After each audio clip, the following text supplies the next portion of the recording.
बिस्मिल्लाहिर्रहमानिर्रहीम। अस्सलाम वालेकुम। आज की एक नई वीडियो के साथ हाजिर हूँ। आज मैं अल्लामा इकबाल का बाब नंबर 9 आप लोगों के साथ शेयर कर रहा हूँ। तो वीडियो शुरू करते हैं। इकबाल कहते हैं, किस कदर तुम पे गिरा सुबह की बेहदारी है, हमसे कब प्यार है, हाँ नींद तुम्हें प्यारी है, तबा आज़ाद पे कैद रमज़ां भारी है, तुम ही कह दो यही ऐन वफादारी है, कौम मजहब से है मजहब जो नहीं तुम भी नहीं, जज्बा बहम जो नहीं महफिल अंजुम भी नहीं। तो इकबाल कहते हैं कि यार मुसलमान, तुम अब सुबह की नमाज पढ़ने के लिए सुबह की बेदारी को अपने लिए बोझ ख्याल करते हो। तुमको अब हम से वो प्यार नहीं जो पहले हुआ करता था। अब अगर तुम्हें हमसे वाकई मोहब्बत होती तो तुम हमारी इबादत पर सुबह की मीठी मीठी नींद को तरजीह न देते।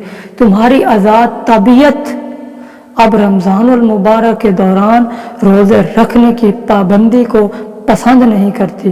तुम खुद ही बताओ कि हमसे वफादारी का यही असूल हुआ करता है।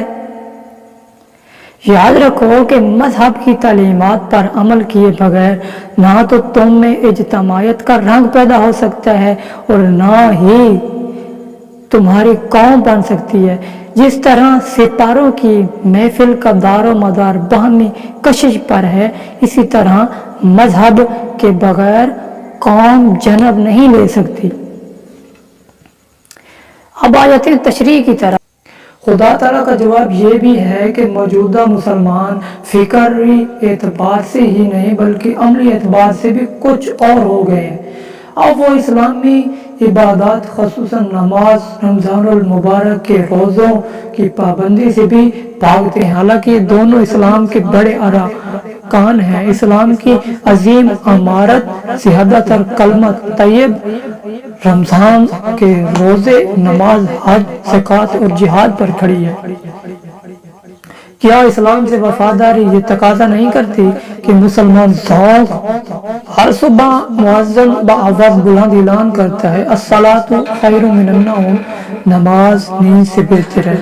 मगर तुम्हें नींद बहुत प्यारी है। तो मुसलमानों को अगर वाकई हमसे सच्ची मोहब्बत होती तो फिर तुम नींद को छोड़कर हमारी इबादत की तरफ लिपकते।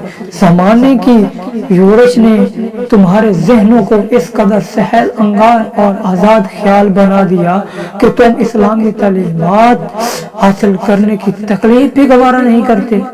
फिर भी दावे वफादारी के, इससे तो ऐन वफादारी नहीं कहते।